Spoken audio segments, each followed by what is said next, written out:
Is the Porsche 718 Cayman the best sports coupe reasonable money can buy? You'd have a pretty tough time arguing otherwise.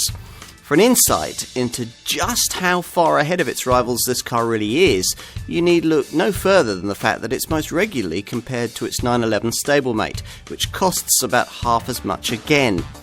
In this 718, guys, the Cayman's classic mid-engined rear-wheel drive layout remains, but has been further developed with the addition of a more powerful flat-four engine that claims to have reinvented this car for a new era.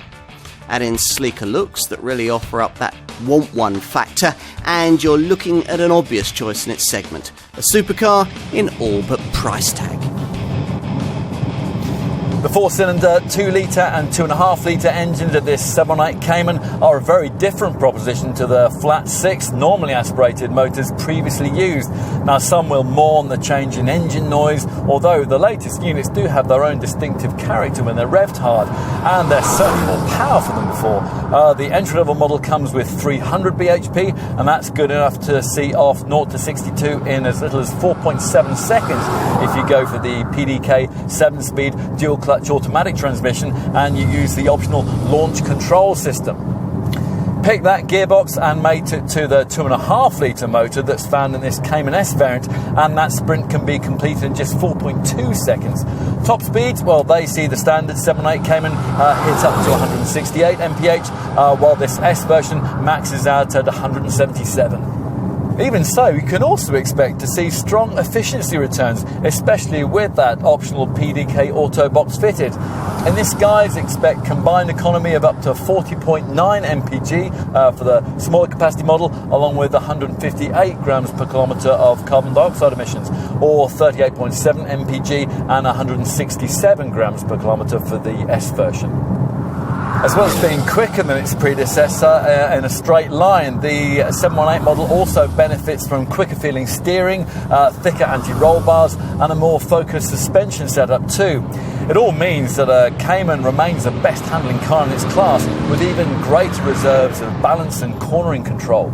You can embellish that even further with the optional Porsche Active Suspension Management, Adaptive Damping and Porsche Torque Vectoring that maximises traction through the bends.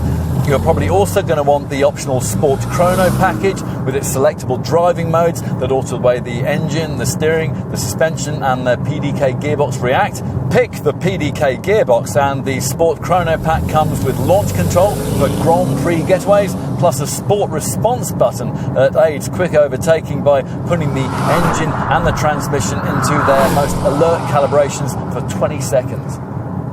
Does it look like a 911? Well, the uninitiated might think so, but visually at least, the Cayman is these days no longer a lesser, rather clumsy copy of that car.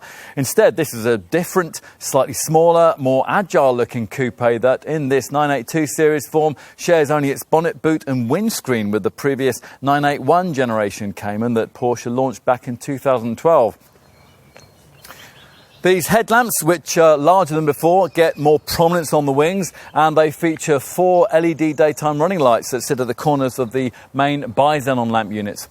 Also rather pretty are these slender lights that sit above those much larger air intakes. Those are there for extra cooling, and they represent perhaps the most prominent visual expression of this model's new turbo engine concept. Time to focus on the cabin. Now, you'll want to know what's different, and at first glance, just as with the outside, the answer seems to be not a whole lot. Look a little closer though, and again the changes become more apparent. The entire upper part of the dashboard has been redesigned, for example, hence the elegance of these elevated air vents. But you're more likely to notice the installation of the new central PCM, Porsche Communication Management Screen, that really dominates the centre stack.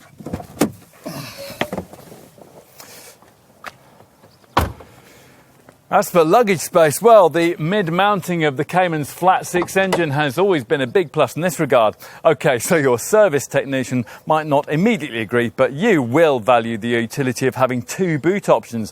A 150-litre area at the front, which can easily accommodate 2 or 3 squashy bags, and a further 184 litres of shallower but wider storage at the back. If Porsche had launched the Cayman with 4 cylinders from the very beginning, no one would have had anything but praise to shower on this car.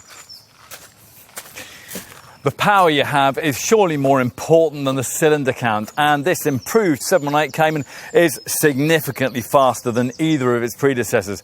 Beyond that though, we've tried to show in this film why a flat 4 format better suits this car in terms of its responsible development, its market positioning, and even its historical context.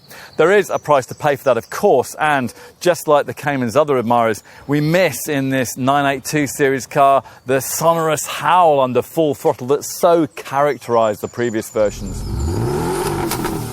Still, if you can afford this Porsche's premium, you'd like a fixed top model, and you are shopping in this part of the sports car segment, we think you'll absolutely want the 718 Cayman.